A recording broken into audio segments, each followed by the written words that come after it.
Good evening, everyone. So, a lot of you guys in the comments were excited for the guest. He actually reached out to me in a comment on my YouTube channel, and we connected through Rex Bear.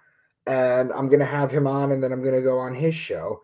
A lot of you aren't familiar with him, but a decent amount of you are. So, let me just bring Jeffrey on. Hey, brother. Hey, how are you? Nice to have you. Thanks for bringing me on. Yeah, thank you very much. I really appreciate it. So basically you sent me one of your videos and I sent you one of my videos. And I was just wondering, I thought your work was great. I thought your breakdown of The Last Pagan was fantastic. Um, I did have a question though. I was Sure. under the impression that Julian the Apostate was Constantine's nephew, not grandson. I'd have to double check again. I do so much study. I think that's what I found, but if it was nephew instead of grandson, then I would stand corrected. But again, I just have to go back and check my notes. Okay, not nitpicking or anything. I just was wondering if you actually knew, because I do talk about that because he tried to bring everyone back to helionosis, but we'll get into all that. So Julian the Apostate and Constantine, right, is what we're asking. yeah, yeah. So I sent you my astrotheology video. What did you think of my work? I really liked your work, and the nephew of Constantine. He's the nephew. Okay. He's the nephew of Constantine. I really like your work because it's kind of like another step, and this sounds a little self-centered, but you asked me the question, so I'll answer it. Yeah. It's kind of the next step in my work. I was a Christian for 25 years. Yeah, I was going to ask you for your backstory for the people who don't know, but I was a Christian preacher for 25 years. Mm-hmm. And the reason that I stopped being a Christian is what denomination? I was a Pentecostal, mainly Assemblies of God, Church of God, Cleveland, Tennessee, and even the Seventh-day Association of Pentecostal Assemblies. So I've kind of been the whole route with That's it. Ben Carson, right? That's Ben Carson and the Seventh-day Adventists. I don't know if I wasn't a Seventh-day Adventist, although I did get offered a job doing their prophecy seminars. But we were Pentecostal people that pretty much believed what the Seventh-day Adventists believed and believed what the Worldwide Church of God believes as far as the feast days and things of that nature, the Bible holidays, kind of like who's that silly little guy that keeps running from me, like that Sean guy? What's his name? You know what I'm talking about. It's sort of like him. Gotcha. So I come from a religious background. I was raised conservative Jewish, and my mother was more spiritual once she hit 40, once I was like 10 years old. She started getting more spiritual into the esoteric like I am right now. But my father is a strict religious conservative Jew. That's all that like defines his whole personality. And I think that my work, it's led me to my work. I think that because of the foundation that I had growing up, being able to read Hebrew, being able to break down words, being able to be exposed to the Bible, understanding all of that, gave me the foundation for this. So although I have a checkered past with my religious upbringing, I do appreciate it in a certain way because it did give me the foundations for what I have right now. I wonder if I was brought up in a secular household, if I'd even be doing what I'm doing right now. And I'm wondering if you have any of that. Well, my father was actually a Sunday school superintendent for a Baptist church. He was very, very dedicated. And one day, one of the great saints of the church apparently saw him somewhere committing the venial sin of having a beer. So they fired him from being the Sunday school superintendent, and he never darkened the door of a church again, even when his own son was becoming a preacher. So that was my religious background. I always knew that divinity was real, God was real, so to speak. But when I became adult, I went the Christian route, stayed that way for 25 years, and saw that Christians don't believe the Bible. It's just that plain. They don't read the Bible and they never study it. And I started reading it and I started studying it, and I found out that the Bible does not teach what Christianity teaches. So I had to leave, Micah. I would love to hear more about that, to be honest with you. In fact, one of my supporters, Kristen, sent me a Facebook message earlier today, and she sent me the Deuteronomy passage that if you rape a virgin, you must marry her and pay her father 50 shekels. And it's kind of like there's a lot of cognitive dissonance that goes on when you read this Bible. But how did how did you end up in the opposite direction completely? Because you have a very loyal following. And Oh, thank you. I appreciate that. And they are great people. The first thing that happened was my daughter was born, okay. my oldest daughter, and I'm holding her in my arms and I'm looking at her. And I said to myself, there is no way that this being is born with original sin. That is complete nonsense. It's a complete ludicrosity. And then I went back to the church, oddly enough, and found, it's funny you mentioned this, found a flyer from a Seventh-day Adventist. Somebody had stuck it into my literature bin there because, I had to clean the church and everything. I was I was the pastor and I was young. Right. I started reading about the Sabbath, and I went and learned that doctrinally, textually speaking, from the New Testament, that the Sabbath really is Saturday, and we really should be worshiping on the Sabbath if we were following in the footsteps of Jesus. And that got me saying, wait a minute, something's wrong. And then I started studying more and more, and I found out that Jesus and Paul were teaching two completely different religions. And then I'm at the place where I am today, where I'm convinced that neither Jesus nor Paul were real. It's just another storybook. And feel free to call my show and prove me wrong. Anybody that's out there, I'd love to have a discussion. That's what I say, actually, because of my video. I'm actually I'm building a website. One of my buddies, Jake, who I've done his podcast a couple times, he edits some of my short videos into a minute long with like background music and all sorts of stuff. My website's going to be called pleasedebunkme.com. It's still available. I love it. So yeah, that's what I'm going to basically do. So a couple things about what you just said. You're talking about original sin. Now, I'm under the impression that that's a Catholic doctrine, not a Christian doctrine. Do you differentiate between the two? I was a Christian again for 25 years, Bible college graduate, over 150,000 hours of study in the biblical text. And I can guarantee you that every Christian I've ever met believes we were born into a world of sin, shapen with iniquity. And because of the transgressions of Adam and Eve, we are born sinners in need of a savior. Yes. Okay. I agree with that 100%. And, it's funny too, because the more people gravitate towards this text and they become more literalist about it. Like I talk about the Revelation, the 144,000, right? The Seventh-day Adventists, right? I heard that video. We go over that. Yeah. So we talk about that kind of stuff. And what I seem to find with these people is that the more deep and deep and deep they go into it, the more they become more like, you have your everyday Christians, right? That say they read the Bible, but they drink and smoke and then they beat their wives or whatever you're talking about. But or rape virgins and have to pay 50 shekels, right? Exactly, right? Like a real Christian, would you not agree, is more like a Jew for Jesus in the sense that they follow the Talmud and the Noahide laws and all that stuff? Well, again, if you want to go straight by the text of both Old and New Testaments, then yes, that's really the only kind of actual true Christian there is. Christianity, biblical Christianity, was never meant to be another religion. It's basically a branch at the very best of Judaism. And all Christians are Jews, whether they realize it or not is another story. Yeah, absolutely. It's funny, too, because I have this argument with people, and it's a very simple point that you can make to them. You go, who wrote the Old Testament? And they'll tell you the Jewish people, right? Now, without going into my astrotheology that they're the people of Aries, the ram, that's why they blow the ram's horn. Yep. They worship on the Saturday or the Saturn day, whereas Christ the Son is on the Sun day. Whether you go into all that kind of stuff or not is it's really kind of up in the air. But when it basically comes down to it, I ask them one question. I go, who wrote the Old Testament? And they'll say the Jews. And then you ask them, well, don't you understand that the Jews also wrote the New Testament? They were no Christians at the time. That's right. So the question becomes that I've posed this question, and I'm wondering your thoughts on this. How does it benefit? And I'm going to pose you an answer, and I'm going to want to know what your thoughts are.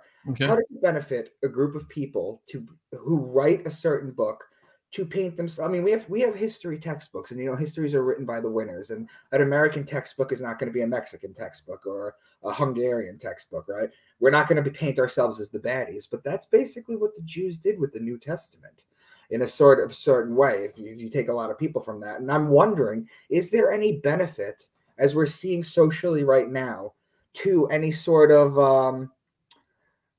what's the word for it? Any sort of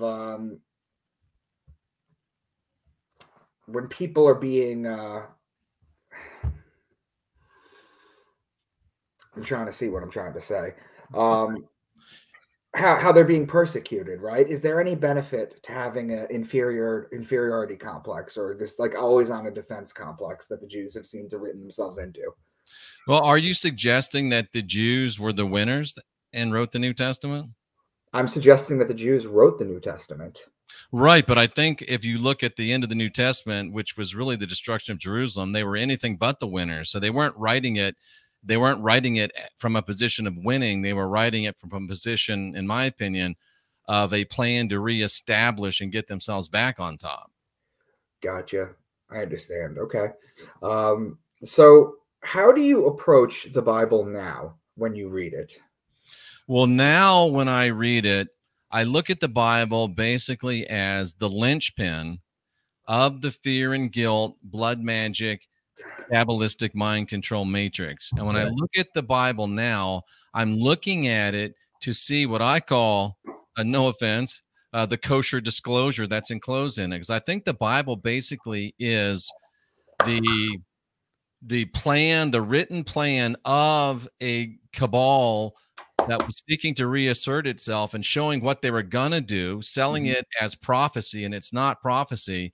And now they manufacture events to fit what they said was going to happen, and that gives them the illusion of the supernatural. Then you get a bunch of dumb people that aren't of that cabal that give their energy. So basically, all of these Christians are given their energy to bring about somebody else's paradigm, and their paradigm ends with, if you believe Revelation 19:15, Jesus coming back with a sword, and he's going to kill all the Gentiles. It's very interesting.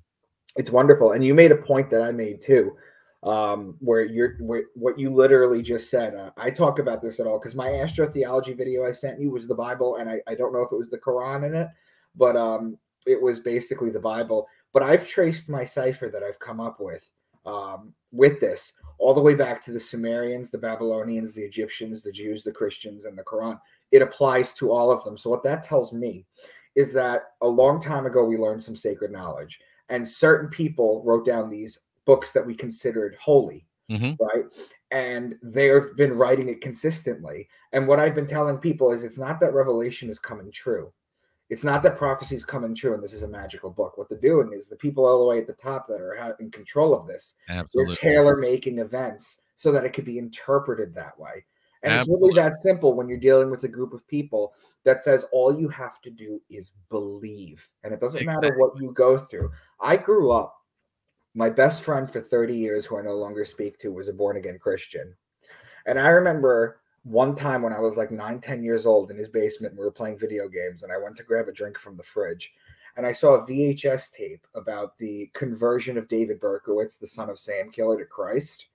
And it just it always sat wrong with me. You know, it's just kind of like all you have to do is believe. That's it. But if you don't, like, these people live in perpetual fear of stepping out of line. It's really, if you think about it, the Bible is really a brilliant book. Like, in the way that it can control people, control their thoughts, the way that it can make people, you know, the Roman Catholic catechisms that talk about astrology being evil and all this kind of stuff.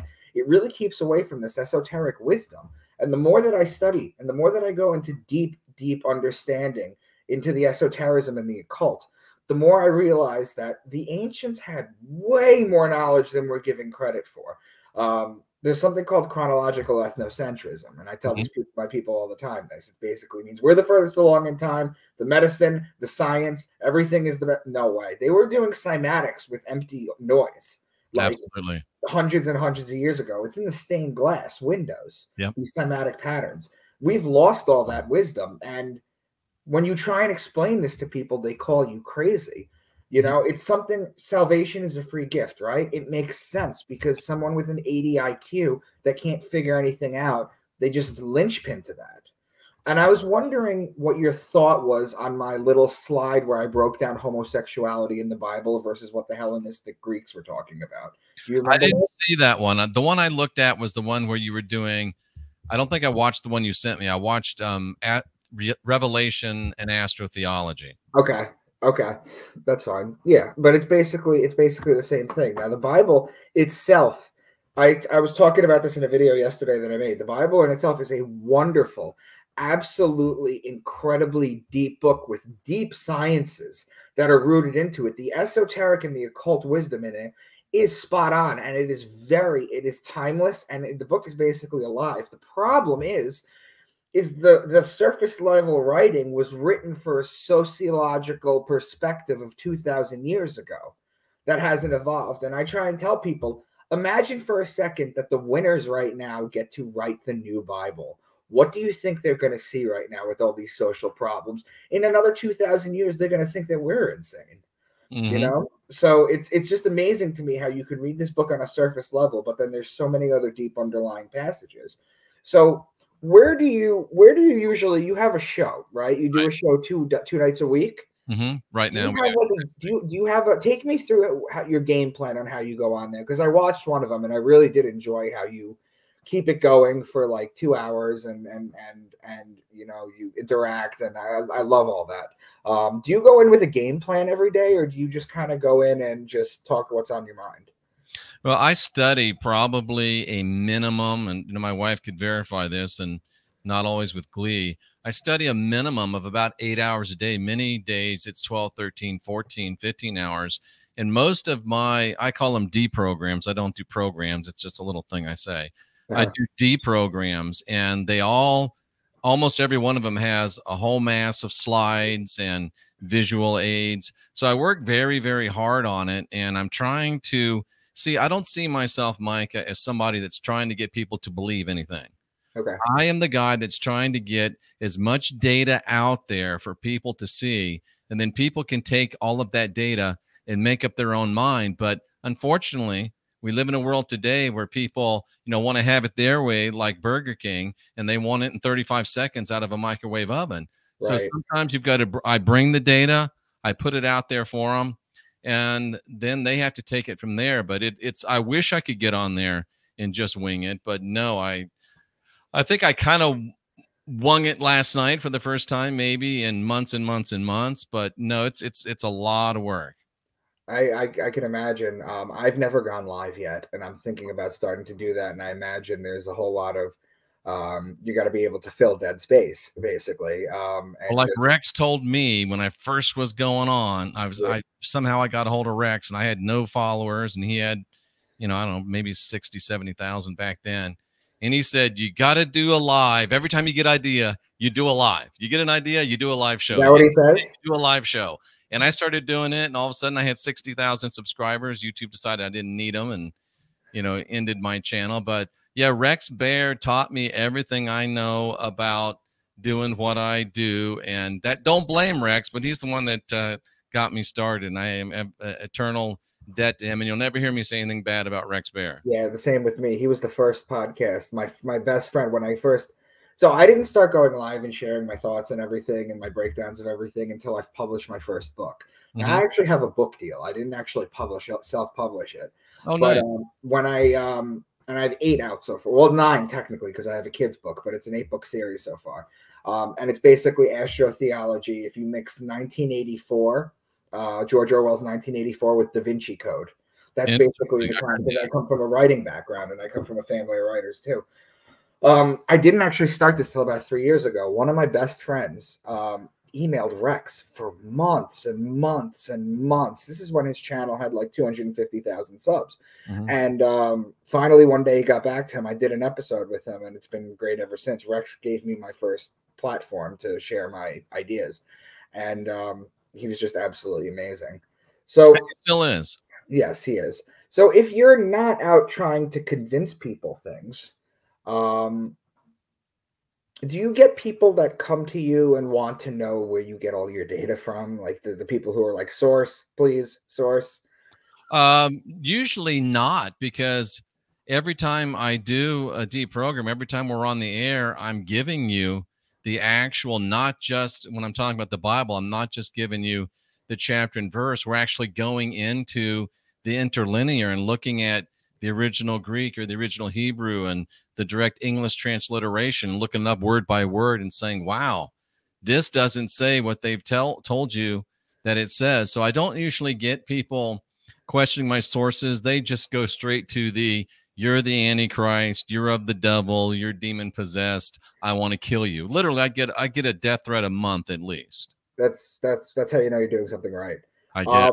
So I have a question for you, because obviously you keep up with all the hobnob and stuff. You know, your Sam Harris's, your Richard Dawkins, your I try to. yeah. Although I'm not really quite sure what happened to Sam Harris over the years. He seems to be losing it slowly. But I have a question for you, because I've had some of my subscribers tell me they love my work, but that they're really tied in because they're like Ron Wyatt believers. Are you familiar with Ron Wyatt? And do you want to get into that for a little bit? I'll let you just go to town.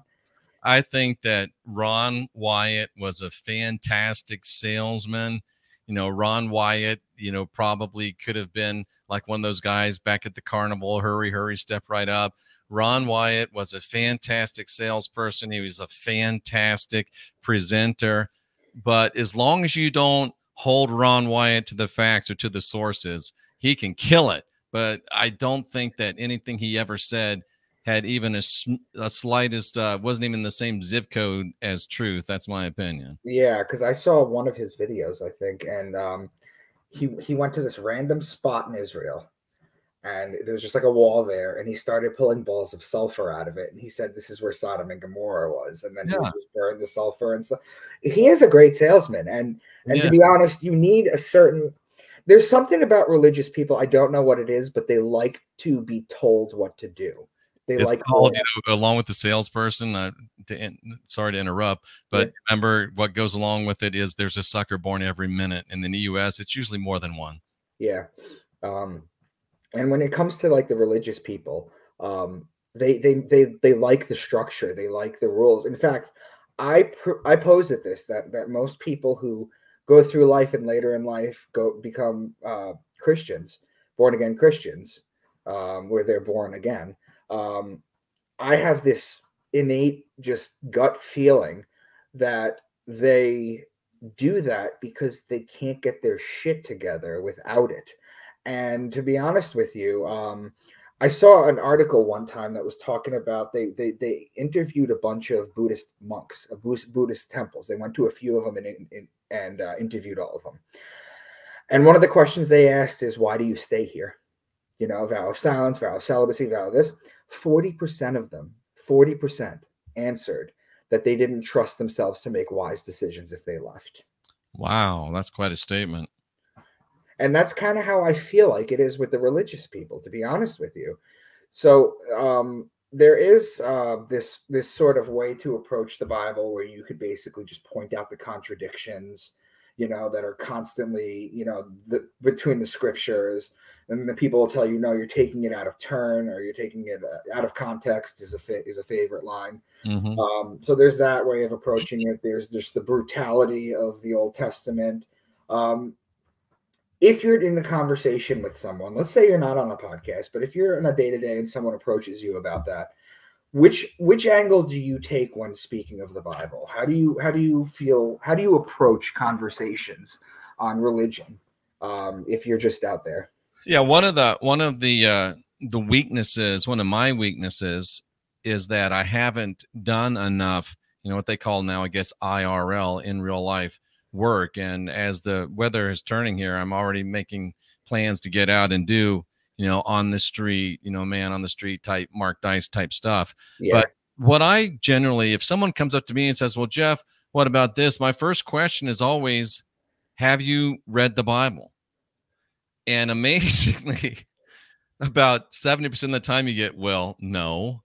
Then maybe you should read it first before you start asking these questions and being so defensive in this manner. I like that. Have you read the Bible? Oh, yes. Well, have you ever studied the Bible? What do you mean? Do you have an interlinear? Well, what's an interlinear? I mean, if you have never read the Bible, you have no hope of understanding it. And if you've read the Bible, you have little hope of understanding it, because you've got to get down into the words and what the words themselves actually mean. And you made a great point. I'm always getting, the one thing I get the most is, you're misinterpreting it. And I have to say, wait a second. You believe the Bible? Oh, yes, I do. Well, 2 Peter chapter 1, verse 20 says that no portion of the scripture is subject to any private interpretation, not yours, not mine. So what does that mean? We have to go to the words and believe the words that they say. I say I'm the world's greatest living Bible scholar. And mainly, Micah, that's because I'm one of the last guys that actually believes the Bible and treats it and the text seriously. Yeah, absolutely. So let me ask you a question. You went up through Christian schooling and education, right? You went to college for it, I'm assuming? I have a bachelor's degree in theology. Okay. Are you comfortable with sharing from where? Yeah, it was called the Berean School of the Bible. It was an Assemblies of God college. I think they've done away with it now. And I also have you would call a secular degree from Blue Mountain College in geography. Okay. Take me through Bible college. When you first get in, how do they, I want people to understand, for children who go into this or people who go into this, I want to understand how they indoctrinate. And I don't necessarily always mean that word awfully, but I mean, there's so many different variations of bias and indoctrination that it is what it is. We know that the schooling system is a leftist factory. We know that. And I guarantee you, Sunday school, Bible school is just as leftist as elementary school, high school, college, university.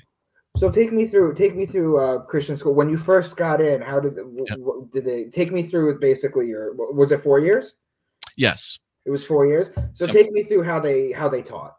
Well, here's the thing that it amazes me that not many people see it. But I went into Bible college thinking, what a great privilege. I get to spend the next 4 years learning from men. At that time, it was all men. I don't know if they have lady Bible college teachers now, Right. but I get to spend the next 4 years learning from men that have fought through and have discovered these things for themselves. They're going to impart to me the great mysteries that they've learned, the great mysteries they've understood, and the great mysteries they've deciphered. And I went in there so excited and so honored. And then one day I went up, I think it was middle of my first year, maybe towards the end of my first year. I go up and talk to my professor, and I see his notes, and they're like yellow, and they got like coffee stains and stuff on them. I'm like, Professor, they look like you've had those a while. He goes, oh yeah, those aren't even mine. Those are my professor's professors. And it hit me, Mike. I'm like, I am not learning anything from people that have learned it themselves. I am getting second, third, fourth generation pre-digested, reconstituted ideas of other people. I'm a baby bird in a nest. No, wait a minute. I'm like the littlest baby bird in the nest, because the mom's going to come back and barf into the beaks of the big birds, and then maybe one of the big birds will give me a little slop on the end. And I just realized it. This is not education. This is not enlightenment. This is indoctrination. And it's not even original indoctrination. I was ticked. So what did you do then? I had to finish. I had no choice. If I was going to be a preacher, you have to get through that Bible college. So I just grinned and bared it and held my nose, and got a lot of bad marks for behavior, and had the reputation of kind of being the rebellious guy. But it just, to this day, it sickens me. It still is there in me, some 40 years later. It still just really bothers me. So when it comes to these professors and basically everything that they're doing, and even let's say priests, and for example, what percentage of them, if you had to guess, don't believe in what they're saying anymore, but they're doing it because they're too far deep? To me, the question becomes, how many of them are ignorant, not meaning ignorant as an insult, but meaning lacking knowledge? How many of them are ignorant, and how many of them are complicit? They know it's wrong, but they just keep doing it to make money. Mm-hmm. Whether you're talking about Catholic priests, whether you're talking about Protestant ministers, or whether you're talking about Christian YouTube presenters, Micah, if you asked me the question, so I would say north of 80% of them are in it for the shekels.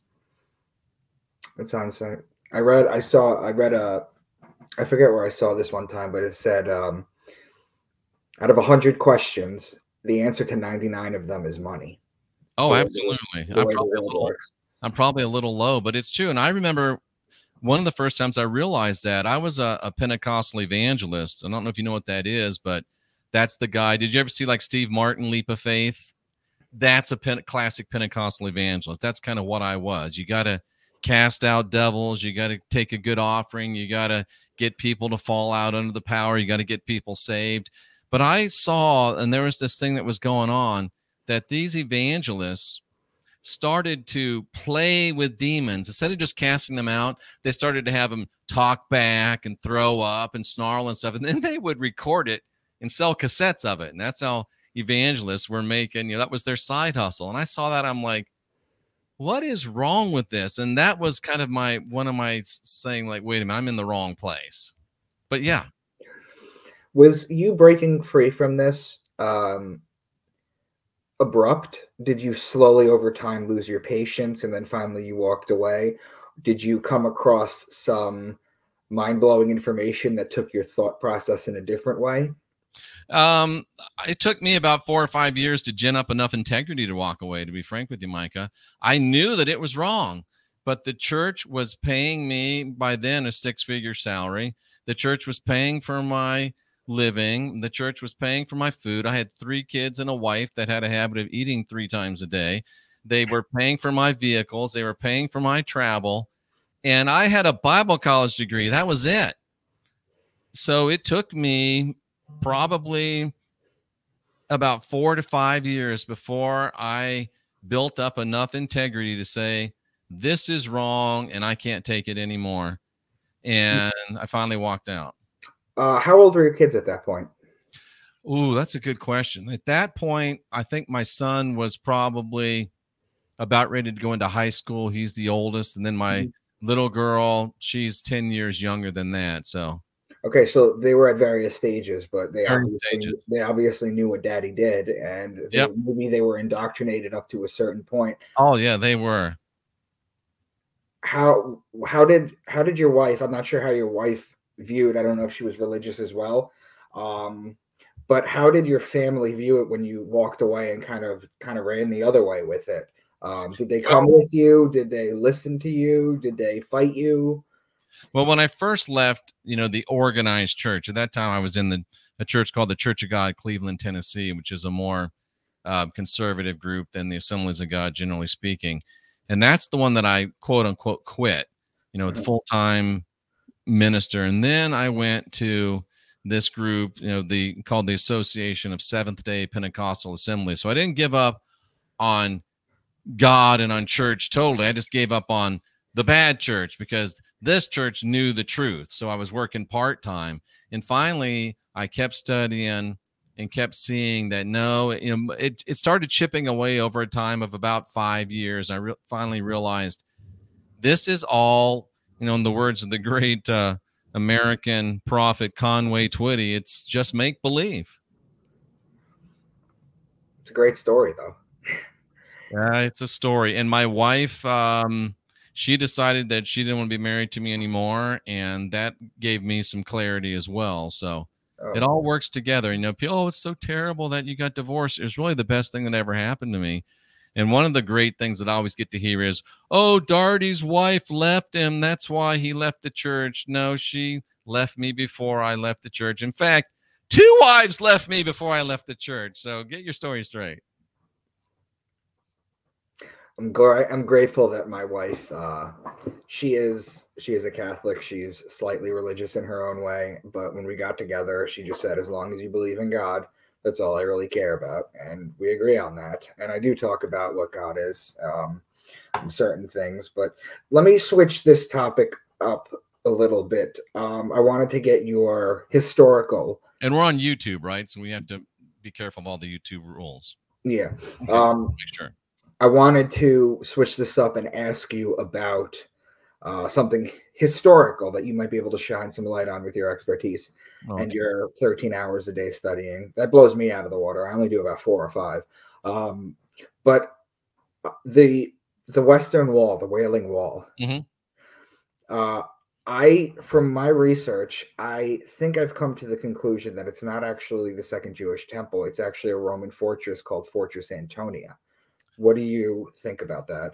It's either the blocks from the Fortress Antonia, but there's also some compelling research, Micah, that it might even be blocks from a Roman cistern, which is really, really ironic. But whatever it is, it's not the second temple. That's right. It's not the second temple. Would you agree that everything is kind of, we're talking about the elites generating things to come to fruition? Like when you see all these articles, I'm sure you do on social media, where they're talking about like how healthy grasshoppers are and how much protein are in them and eating the bugs. And I think about Leviticus 11 when they talk to you about eating katydids, grasshoppers, crickets, locusts. It's biblical. John the Baptist ate locusts and wild honey. Yeah. So I'm wondering, we know that they're generating events so that it can be interpreted in certain ways. Is the end goal, or one of the end goals, the rebuild of the third temple, and why haven't they done it yet? You know, I would have said definitely for sure, and I still probably say for sure they do want to rebuild the third temple. Whether it's a third one or not, we could have a nice discussion. But I think rebuilding of the temple is very, very important to at least a large part of the cabal, or maybe there's competing cabals. I don't know. But yeah, I think definitely the rebuilding of the temple is a huge part of what's going on. And, you know, the whole Trump thing now, and the people that are backing Trump, you know, Chabad and all of them, they definitely are all about that third temple being rebuilt. They are. You get a lot of Christians. I'm seeing a lot of Christians come out, because when I grew up, there was... The funny thing is when you're religious, whether you're a Jew, whether you're a Christian, or whether you're a Muslim, isn't it funny, Jeff, that the more religious you are, the more your particular group is solely persecuted out of all of them? I don't understand what you're saying. In the sense that basically you grow up conservative Jew and suddenly, you know, there's a lot of anti-Semitism going around, or there's a lot of Christian hate going around. Yeah. I'm with you. And I find it especially interesting now that, you know, a lot of the Christians are out there bellowing and screaming and yelling that these people that are transitioning from, you know, one sex to another are attacking them now, and they're being attacked by these terrible people. And I tell you what, Micah, part of me wants to just laugh about it, because generally speaking, these aren't the kind of people we'd really be too worried about coming to inflict bodily harm on us. But I mean, yeah, it's funny how you're starting to see this ramp up, and, you know, everybody wants to be a victim now. Yeah, it's funny. I actually saw a really great meme today that I want to share with you. Okay. It was a Twitter post from the Canadian Army. I guess they have their own Twitter post. Interesting. And it said, "We stand with our LGBT, our disabled, our this, our that. And if you don't like us, unfollow us." And people were just ratioing them. They were just like, your world's enemies are laughing at you. It's yeah, that whole inclusivity stuff. I usually try and stay apolitical when I do my talks, because I try and only bring like esotericism, Gnosticism, occultism. It's like Michael Jordan said, he's like, Republicans buy sneakers too, you know, when they do. They do. So you have a great thing going on with your YouTube channel and with your appearances. Do you want to share any upcoming topics that you're going to be sharing? Because I've got a lot of listeners that listen to you. And as soon as I said you were coming on, they freaked out. So I was wondering if there's anything that you wanted to share that you might be doing in the future. Well, we're going to, like I said, as the summer comes, we're going to start getting out on the street, and I'm probably going to start taking, you know, some Mandela effect stuff, some scripture stuff, and just getting man on the street type stuff. But as far as the actual deprograms, we're going to start heading into the book of Revelation, you know, literally word by word, breaking it down. And, you know, everybody's all about the book of Revelation. So that, you know, promises to be a pretty big deal. And I'd like to, you know, I was on Coast to Coast the other night, and George and Warren were saying, you got to get out there. You got to do some seminars. You got to do some talks. I'm like, well, George, nobody likes me. They won't ask me to come. So I'm trying to figure out some way to get out there. I really am. And what I'd really like to have, Micah, is you have all these conferences, right? And they all these people that believe the same thing all come together. I'd love to have a pro and conference. Just for example, let's have people that believe that the world is a ball, and let's have people that believe the world is flat, and let's have speakers on both sides, and let's have discussion. I'd love to have a pro and conference if I could put something like that together. That would be great. That would be great. I'm assuming you would debate Ken Ham. I don't even know who Ken Ham is. You've never heard the Ark of Genesis in Kentucky? Oh, yeah. I would love to. He's the one that he debated Bill Nye a while ago. Not one Christian person will enter into a live discussion with me, Micah. I mean, not one. I've tried insulting them. I've tried laughing at them. I've tried being nice to them. They want nothing to do with me, and I take it as a compliment.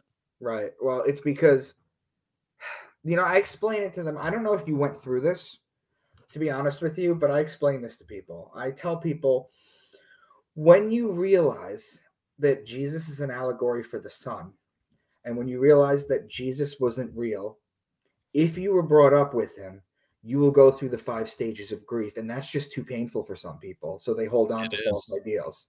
That's what it is. It's how strong of a person can you be to have a mental breakdown. It's like what Jordan Peterson says. It's my Facebook background quote. It says, the pathway to enlightenment is necessitated through a pathway through hell. That's why there's not so many enlightened people. That's true. And it's just too painful for certain people to look at themselves. I know I have Christians that watch my channel. Sometimes they comment. Sometimes I have no problem if you're going to disagree with me or post something that I got incorrect. I'll always comment and be like, thank you for pointing that out moving forward, because I'm always learning. Mm-hmm. You know what I mean? But if people are going to just leave nasty comments, I'll block them. And I get nasty comments from Christians sometimes, and then I block them. And then they make another YouTube channel, and then they leave another comment, and then I block them again. So what I can only assume that they do is they make a third one, follow me, and then never comment again, just so that they can keep track of it. Micah, I don't think I've ever had a death threat from a non-Christian. Which is very Christian of them. Very, very, very Christian of them. And, I actually have gotten too quick on the draw, too quick on the trigger, because I've been in a place up until now where I don't want anybody distracting in my chat room. I've worked really hard. I want to get this information across, and I'm block, delete. But now I'm at the place where you are. I'm not even looking at the chat very much anymore, and I'm not blocking anybody anymore unless they are just completely stupid and have to be blocked. They're saying filthy things. They're saying nasty things. I think and I shouldn't say this, but I've unblocked everybody that was blocked. So the slate is clean. And somebody had said to me when I went on Coast to Coast that, Jeff, if you were coast to coast, Jeff, on your show, it might be better because you can be sort of an asshole on your show, but you're really, really nice and professional on Coast to Coast. And I said, you know what? They might be right. They might be, but I find that I'm not going to tell you that you attract bees with honey instead of vinegar, but I'm going to tell you that being authentic resonates to people. People can tell when you're putting on a facade. I say be yourself. I say be yourself, but respect the rules, Absolutely. And I'm really, it's the thing that my wife always says, I don't understand you. In the real world, you're a very nice guy, but you get behind that microphone and you're an asshole. What's going on? Well, it's therapy. It is, isn't it? It's therapy. It's therapy. So we're trying to be a little more Art Bellish. Art had a little snarl to him too. So it's not going to be, baby time, but we're going to try to be a little bit more understanding. What I really want is for Christians to feel free to call in, say, I disagree with you, you're wrong. And then we can go to the text together and say, okay, let's look at what the text says. Mm-hmm. And it doesn't matter what you believe. It matters what you can prove, especially when you're talking about the text. Right. That's the lawyer's case, right? It doesn't matter what you know. It's what you can prove. Absolutely. Yeah, absolutely. That's true. Have you ever gotten a question or a comment from someone that listens to you that made you change your view on something? Yeah, I have. There was a day when if you said anything resembling the words flat earth, I would ban you automatically. Now, Micah, I'm not convinced that we live on a spinning ball anymore. To be honest with you, people ask me all the time. You know what the funny thing is? You talk about getting death threats from Christians. No one gets angrier than a flat earther. That's true. No one. No But one gets angry. He is, Micah. 99% of flat earthers are Christians. I found that out the hard way. Well, The yeah, Christianity has co-opted the flat earth movement, and for right. the worse, I think. Because, you know, the firmament. What is it? Psalm 19:1, the firmament, Yeah. right? That whole thing. When I tell people, they ask me about flat earth all the time, and I tell people there's nothing I care less about than flat earth. My work and what I try and do is to change people's lives and to free them from religious guilt. And I've done that to a lot of people. That's my purpose. That's what's rewarding. That's what I take pride in. And to be honest with you, when it comes to flat earth, so one of them is right. Even if it's a donut-shaped earth or it's a helix or whatever, who cares? Because what does that fix? How does that help anything? Yeah. It doesn't. I'm looking to physically help people. I want to change their life. To me, the important thing to realize is where we live is, again, something that the only thing we can really know for sure is that what they're telling us isn't the whole story. That's my position. People have to know that at this stage of the game, that if they're pushing something. Who said that if you find yourself on the side of the majority, it's time to rethink things? Was that Twain? It was Mark Twain. It was Twain, right? I think Twain is a distant cousin of mine too. He's brilliant. Yeah, he was brilliant. He was brilliant. I mean, probably in my opinion, the greatest American writer ever. Well, now you met me. No, I'm kidding. No, I would agree. He would definitely be up there. So people do change your So how you had a podcast with 60,000 people and then they nuked it. What did they nuke it for? I got nuked for medical misinformation. We had a medical doctor on talking about the thing that we can't talk about. Right. And the next day I didn't have a channel. I went from no strikes to your channel does not exist anymore. 63,000 some odd subscribers. Bye-bye. Wow. Yep. And you're rebuilding it now. I'm seeing it a little more carefully, though. And, I think I'm at the stage in my game, too, where I'm going to start doing conferences, too. The other thing that I'm starting to do, I've already put the first one together, but maybe I'll make a yearly thing, is what I'm going to do is I'm going to reach out to the people that I find most inspiring and the people who are just the most brilliant at different topics and an eclectic range of topics, and the occult and the esoteric and life-changing, maybe, healers, things of that nature. And I'm going to find a couple of podcast hosts who I really respect, and I'm going to put them together, and we're going to do we're going to get like a bunch of cabins, and we're going to do like podcasts for the weekend. And we're just going to do a great idea. We're going to do a content house, and I'm putting the first one together. Everybody's already on board, but yeah, in the future, I would totally be open to having you come on. But I'm wondering, do you think how do you see our works? Because you've seen what I do. How do you see our works working together to disprove the literal narrative? If that's something that you can sum up. Yeah, I was, I do this sauna regimen on 1 day a week. I end up spending 2 hours in a sauna. So I was listening to you during most of that time. And, my work kind of takes care of the people that think that the Bible is the, inerrant word of God to man 100%, and gets them to actually look at it and say, wow, maybe that's not true because it doesn't say what I thought it said. And once they get their eyes open to, wow, this isn't what I thought it was, then they can come along with things like your work and say, oh, well, that does make a lot of sense to me. When I look at Revelation, I do see that they're talking about, the signs of the astrology. I do see how that all works together.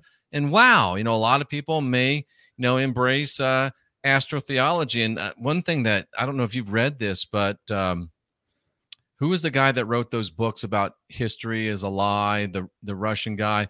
But anyway, he also said, he quoted a guy in there that looked at Revelation and looked at all the signs as you look at, and mapped where they were at that time when they were supposedly seen, because he wrote it. And he dates Revelation to 1720 or something like that, because that's the only time that all the signs have been where they were as described by John in the book of Revelation. I find that fascinating and possible, by the way. Well, then that brings into the whole thing, like, was time removed from us? Some people say they added 1,000 years. I am convinced of that, Micah. I will jump up and down and yell and scream that they have added 1,000 years. That's just my opinion. I know that's one of those things you can't prove, but boy, it sure answers a lot of problems. Right. It sure does. So, wow. So much to think about. And the real tragedy to me of Christianity or any revelation-based religion is, okay, here's the book. This is everything. Read this, understand this, and you know it all, and don't add anything to it. Don't take anything away from it. There's the book. Do we really serve a God that can be contained within the pages of one book? Right. I don't think so. Creation, the heavens, the world. This is our Bible. And if I had to say what I am, I'm kind of probably a deist or a theurgist or a pagan, a combination of those. But I know this right now, that revelatory religion is not for me. I want to be able to see it, experience it, and the best textbook, the best book of religion and spirituality is this world that we live in, without a doubt. Absolutely. And that's what they're trying to keep from you. And this brings us back to what the ancients were practicing back then, that they fought so hard. Notice how every religion starts with a massive blood cleansing of other people and a handing out of books. Yep. Yeah. It's quite unfortunate. It is unfortunate. And I mean, you've got Christianity saying the fear of the Lord is the beginning of wisdom. Do you really want to be in something that fear is the very basis of it? And I would argue that guilt is a real close cousin too. I just decided I didn't want that anymore. Well, Mike, I actually have an explanation. I have an explanation from that, because my Christian friend that I was talking to you about, that I'm no longer friends with, I asked him to explain that to me at one point, and he says, well, I have children, and they love me wholeheartedly, but they also fear me in case they do wrong for punishment.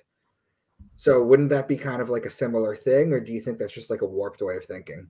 Well, again, I'm a text guy. Go to that word in the Old Testament. It means fear. It means terror. It means fright. It means to be terrified of the Lord. I just report the news, Micah. That's what is it the Lord, or is it the punishment? Because the Jews, it is the Tetragrammaton. It's fear of the being that identifies himself with the Tetragrammaton. That's what it is in that particular verse. Right. Because I'm under the impression the Jews don't believe in hell. I think that's an entirely Christian concept, even though the Jews wrote the New Testament. Yeah, I would agree. Do you ever go into any of the surely you've heard that Noah's Ark and the story of Adam and Eve came from like the Epic of Gilgamesh, absolutely, things of that nature. Do you ever talk about the previous books? Because the other thing that I tell people is I go, look, you wouldn't read the Odyssey and the Iliad and be like, oh my God, this is literal truth, So what are you doing with this Bible? Exactly. You know what I mean? So do you ever go into that kind of historical context where you show, for example, the 10 Commandments come from the Egyptian Book of the Dead? Exactly, 100%. So do you go through that kind of stuff with your audience? Absolutely, I do. And every now and then I'll get somebody that says, oh, Jeff, you're right. The Bible's not right. It's the Sumerian context. It's the Akkadian text. It's Inky and Enlil. I'm like, and they're true. They're right. They're older. I'm like, maybe, but just because your storybook is the oldest doesn't necessarily make it the only one that's right. Right. I agree with you. My work, I talk about the Lascaux caves. I don't know if you've ever heard of them, but they're in France. And some teenagers went to the back of them. It's a similar story to that shepherd's boy that found the Dead Sea Scrolls in the caves. It's a similar thing, only they found like wall art.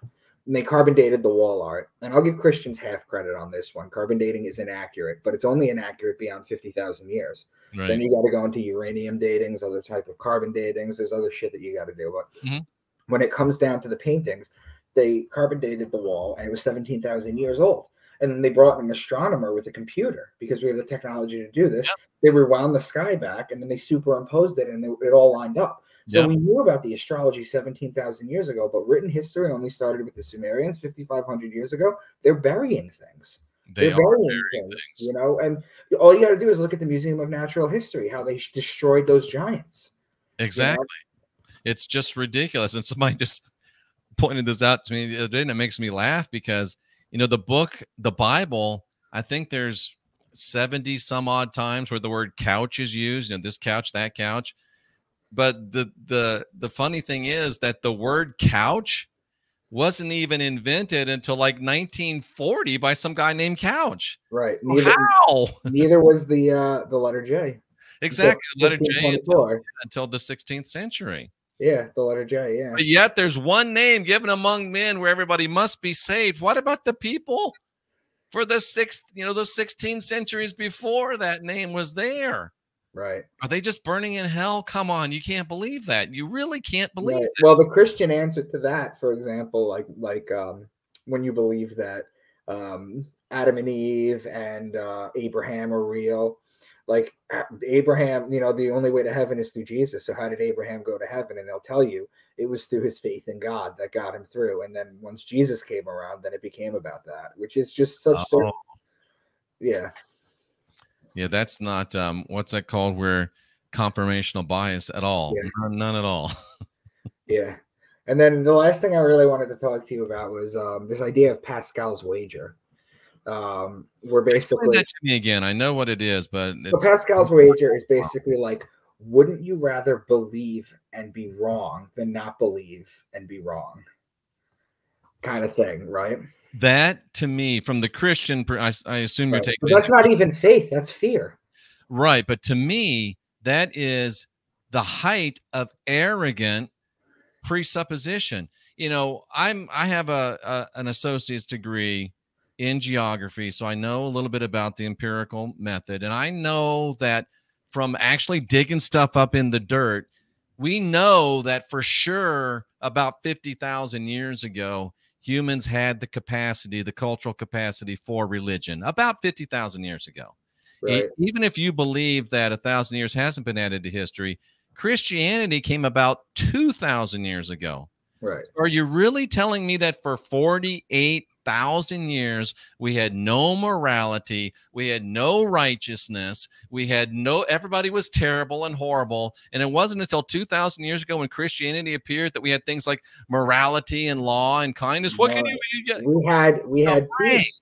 We had peace. We had peace. Everybody was brilliant.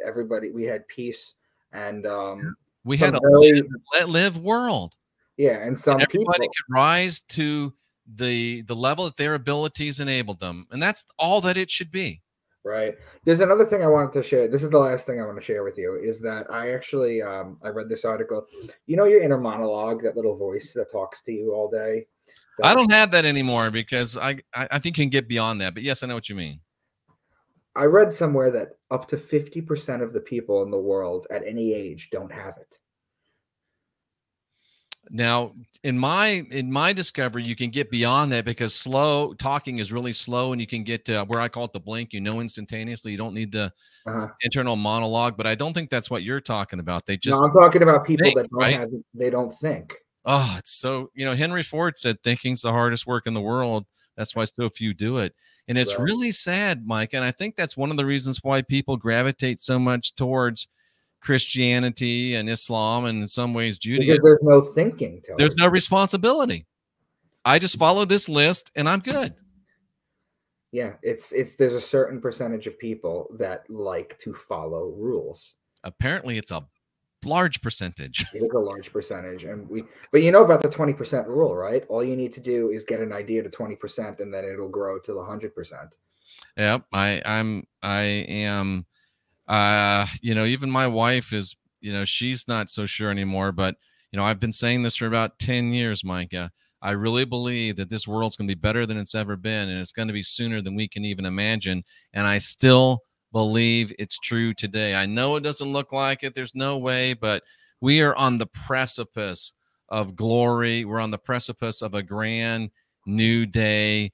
And I don't think that this world ends with a ball of fire or a ball of ice. I think that we can, forget those silly MAGA nonsense. We can make humanity great again, and we can make this world great again. And that's our destiny. I continue to believe it, and I'll either make it happen or die fighting for it.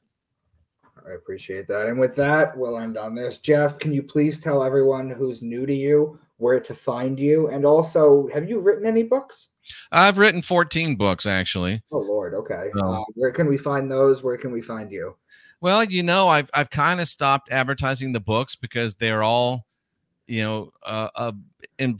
pushing ideas that I no longer really support. So I'm kind of betwixt and between on what to do with those. But the easiest way to get a hold of me is just go on YouTube and type in Jeffrey Daughtery or type in the Christian Whistleblower. You'll find it very easily.